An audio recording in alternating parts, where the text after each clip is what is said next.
প্রস্রাবের ব্যাপারে যে হাদিসটি আছে সেখানে কি প্রস্রাবের ছিটার কথা বলা হয়েছে নাকি প্রস্রাব করার পর পরিচ্ছন্নতার ব্যাপারে বলা হয়েছে, একটু বুঝিয়ে বলবেন প্লিজ। আসলে প্রস্রাবের ব্যাপারে যে হাদিসটি এসেছে, প্রস্রাবের ব্যাপারে যে হাদিসটি এসেছে সেটা হচ্ছে রাসূলুল্লাহ সাল্লাল্লাহু আলাইহি ওয়াসাল্লাম কবরের মাঝখান দিয়ে কবর পাশ দিয়ে যাচ্ছিলেন, তখন তিনি বলেন যে ইন্নাহুমা লা ইউআদ্দাবান, এই দুটি কবরের মধ্যে শাস্তি হচ্ছে।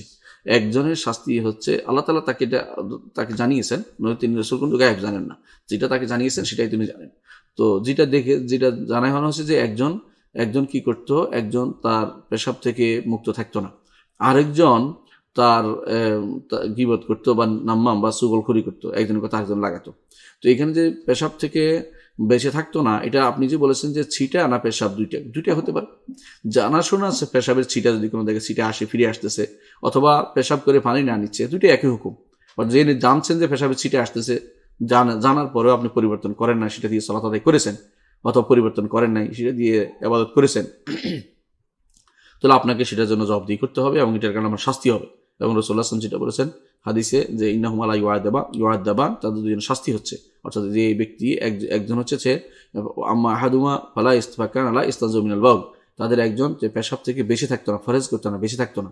এই বেঁচে থাকার দুটো অর্থই হতে পারে আপনি যেটা বলেছেন, অর্থাৎ সিটাও ফিরে আসতে পারে, অর্থাৎ শক্ত জায়গায় পেশাব করেছে অথবা উঁচু জায়গায় পেশাব করেছে, অথবা এমন জায়গায় পেশাব করেছে যেখানে ছিটে এসে পড়ে কোনো কিছুতে, তাহলে সেটাও হতে পারে। আর যদি এমন হয় যে পেশাব করে পানি নিত না, এটাও হতে পারে।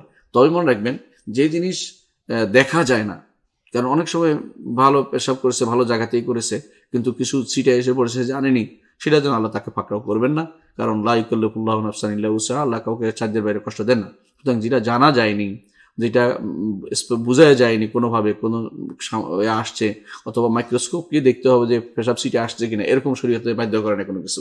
শরীয়ত বলছে স্বাভাবিকভাবে চোখে দেখা যায়নি বা পড়েনি কিছু, আলহামদুলিল্লাহ, এতটুকু যথেষ্ট।